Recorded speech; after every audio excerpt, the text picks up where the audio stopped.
Rightio, so here we are at the NFC, and our next guest is the founder of Gutter-Vac, Warren Ballantyne. So Warren's been a legend in the franchising industry, a business that he started, and he's going to do the podcast nude. So we're just going to start by getting a little bit about music going. No, welcome, thanks for joining us. You haven't given me enough time to get undressed. We'll do that a little bit later. But so we're going to talk a little bit about what's going on in the franchise industry and some of the trends and things like that. But before we get going, tell us a little bit about your business. Like, it's amazing business, been around for a little while now. Go on. It has, yeah. we started in 1995. So, but I had a plumbing business. I'm a plumber by trade. Yep. And my wife and I started plumbing business when we got married at 20. Train's leaving. There we go. Yeah. And in those days, you had to be 21 to have a drink. So I had to get permission to get married, yeah. How old are you? Yeah, in 1974. 20. Bullshit. In Australia? In Australia. I didn't know that. Yeah. True story. Changed the next year, but true story. That was when they brought all the Vietnam boys back. Yeah, right. But up till then, they were saying, you've got to be 21 to have a beer, but you're sending these boys off to kill each other at 18. 18. So it was like... I had no idea we were ever 21. We came back on our honeymoon, went to the Brothers Club, the local sports club. Yep. And the barmaid there was a cousin of mine. She knew me. She went, I know you're not 21, I'm not serving you. Jeez. I'd ditch her. I wouldn't give her a present. I reckon it's... She didn't get a Christmas card. And I know you spent a bit of time in the US, and I've spent 3 of the last 12 months in the US as well. And I just find that bizarre. Yeah. That they're driving cars at 16. Yeah. You're sending them off to war at 18. Correct. And they can't drink. Yep. in Vegas as well. You go to an IFA. I went there with my kids, and they were old enough to drink in Australia, but not there. There you it's go. Bizarre. So they're still 21 in America, aren't they? Yeah. Well, not all states. Not every state. So. Yeah.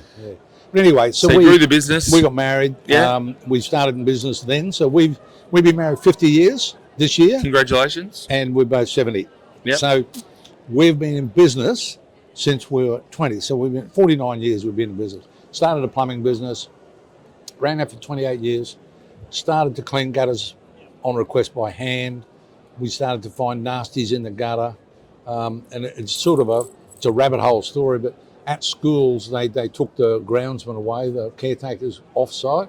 So people were using the schools on weekends for drugs, and we were getting syringes on the roof, and we were finding them in the gutters, which was less than desirable.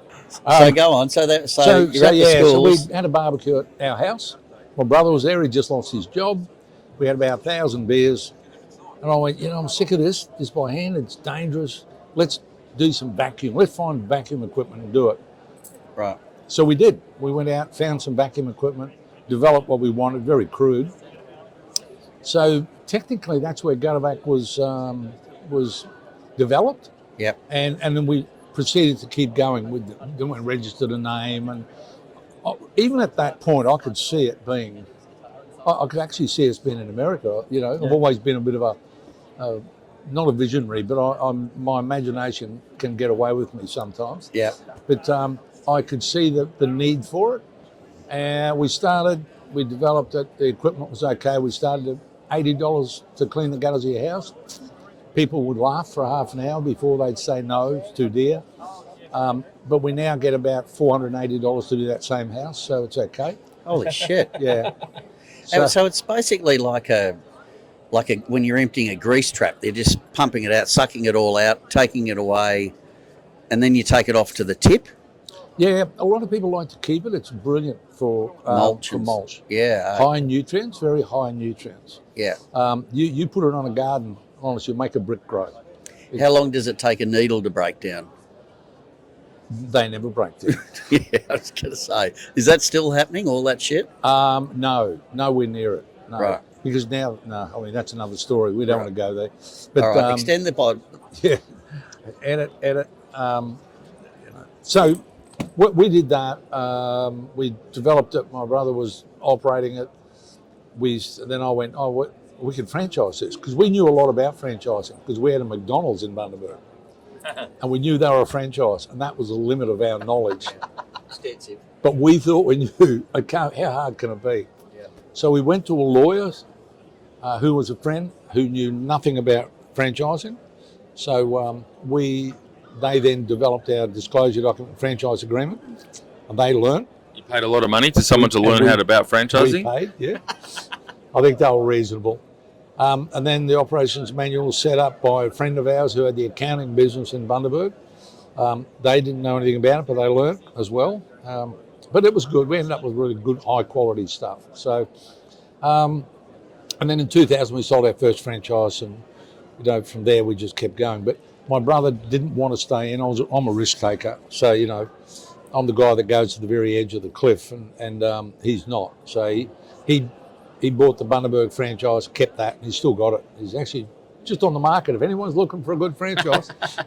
And then Anne and I pursued and kept going. How many franchisees have you got now? We've got 57 franchisees with 90 territories. Okay. With a lot of multis. And the US, so you mentioned the US before, so I said before, that's why I met your son-in-law in the US, taking on the market. So did you launch the business in the US? We partnered with a company called Shelf Genie. Yeah. Shelf Genie, in the meantime, has been bought up by the Neighbourly Group. Okay.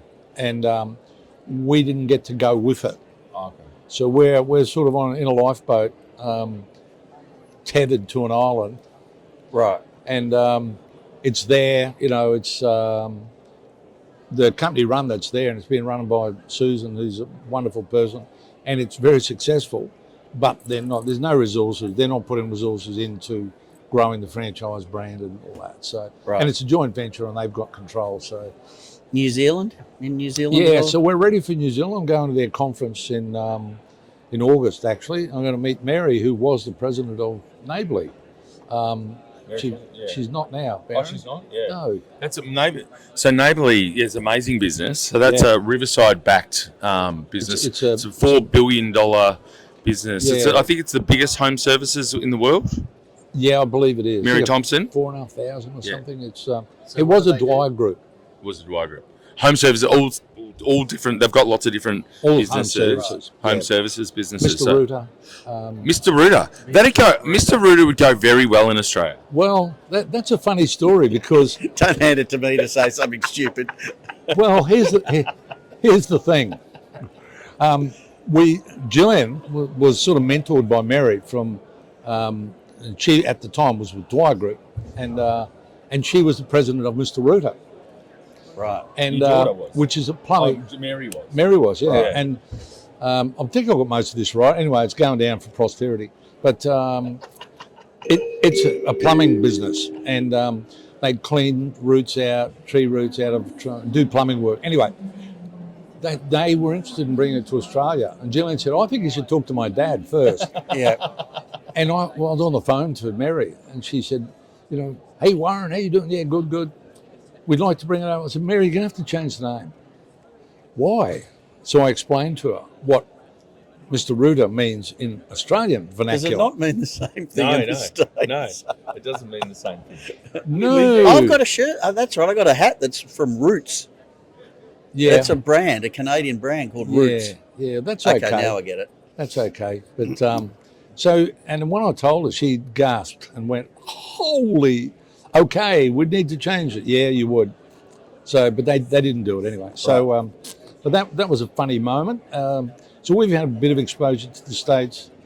We're really focused on Australia, and we thought we'd have a good partnership. But that's another story. Wait till the book comes out. It's. How many do you think you will get to here? Are you still growing? Yeah, so we only had 120 mapped. So we were only 30 away from full house. Yeah, but okay. We've done a remap. So not through greed, but through need. And we've now got 190. So right. We've got a lot of franchise partners. The territories were too big. They had 100,000 households. Right. And 300,000 people. Well, it's too big.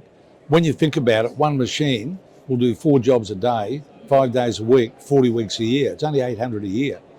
If you've got 100,000 households, you've got 98,800 you're not going to service. Yeah. So we've been through and split, and we've got franchise partners that have said, yeah, we want to split our territory, sell off, some take the chips off the table, but we still got a really good business. So, yeah, we moved from 120 to 190. Right. So A good sign you got so many multis as well. yeah, and our 7.3 years is the average tenure. And That's good. we got 5x5 terms. So So what about, so in terms of, you know, I know you've had roles at FCA level and board, and you're really across what's going on in the industry. So what sort of trends are you seeing and challenges for the franchise industry generally? Well, I thought there was a really good stat came out from Dr. Schaefer that franchising is flatlined. Yeah. I'm not convinced that's a bad or a worrying signal. I think it's just a period of time we're going through. It'll grow again. I mean, our recruitment is terrible. We're greenfields. A lot of resales, they're happening. But, you know, banks are not particularly great at lending money for a greenfield. They used to be, but now you've got to, you know, see the books. So Yep. that's an era we're going through. We're working very hard on how to change what we do to try and get the right people. But the cake has got, the slices of the cake has got so thin. So when we first started franchising, there was, I don't know, not too many franchise models. Yep. And now there's, I mean, 1,100 or something, recognisable ones. Yep. So even less. Yeah. Oh, they said today the data that that they had from the report, the Treasury data. Sorry, the Treasury data that they had in the report. They said the register's got 1,700, and there was 1,144. Is what I they think reckon. Fran data will give you the accurate. The numbers from Darren said 1,200 or something like that. He reckons. Okay, so that's increased from when we did that first exercise. Well, we had a look at the you talk. Yeah, that was like 1,300, but I went through and took all the Harvey Normans out and all the double ups because they were all multis, and it got down to like 900. But now you're saying there's 1,700 on the registry, and 1,100 actuals. Yeah, I think 1,100 is probably a real number. Yeah, okay. Yeah, so there's been growth, but it's been that 1,100 for quite some time. So it's sort of done that. You know. Yeah. But it's interesting you say that about the franchise recruitment side, because we've just set up this, it's not a fund, but it's an investment group. And we looked at the industry and said, okay, well, let's have a look at those critical stages of growth where you get up to 20 and you hit a wall, 20, 25, you hit a bad wall. I know the one. We hit 14. Yeah, well, that's a lot of them. There were 496 we added up that were 10 or less. So let's call it 50%. Yeah. That you've got a scale problem. And so we set up this fund to invest and get people blow through that barrier, which is capital and resources, human resources, to help them through. So I hope what we're doing will impact on that and get them into those. That's brilliant. I mean, we got through that by eating dirt. Yeah. That was it. You know, we would go to bed at night and wonder which credit card we'd use to pay the wages. It was bloody scary. And it's really, and you've obviously got through that and survived. But I think what we find also at that level, whether it's a 14 or 20 or whatever, they're selling the dream to the franchisees, but they actually don't have the resources internally to be able to deliver on it. So they can't provide the support that they'd like to. They can't, franchising at its base is very simple. It's about a brand and about a system. That's it. And if you can't promote your brand and you can't develop your system because you're not earning enough in royalties, but you need to be able to do that. And particularly the ones that get excited and expand nationally. Well, man, how many mistakes of that? I mean, Yeah, you go. and we were probably one of those as well. Even though we were a bit different. We didn't say let's go to America and be this. We wanted to go over there, and we were dragged over by another circumstance. And then we were invited. There was a company looking for a brand, service brand, and they happened to fall. Actually, Robert, who's a broker over there, was the guy that introduced us. He's here. Was just here. Yeah, we had dinner with him. Yeah. What a small world. I bumped into him at the reception of Hilton. We were checking Roberts. in. Oh, yeah. Right. There's Robert and Richard. And I'm going, what the hell are you doing here? You know. That's so anyway, funny. give me my money back. Anyway. But it's true. Like that's the amount of times you see a franchise. Our first franchise was in Melbourne. Our second one was in Ballarat, and our third one was in Dublin. But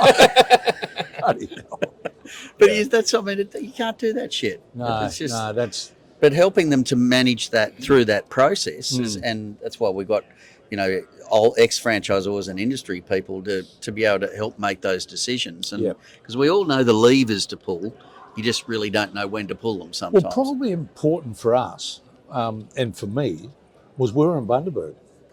So we were like insulated. We thought we knew everything, and I've always known everything. So I'm lucky. Oh yeah, I know. I'm one of the lucky ones, known everything my whole life.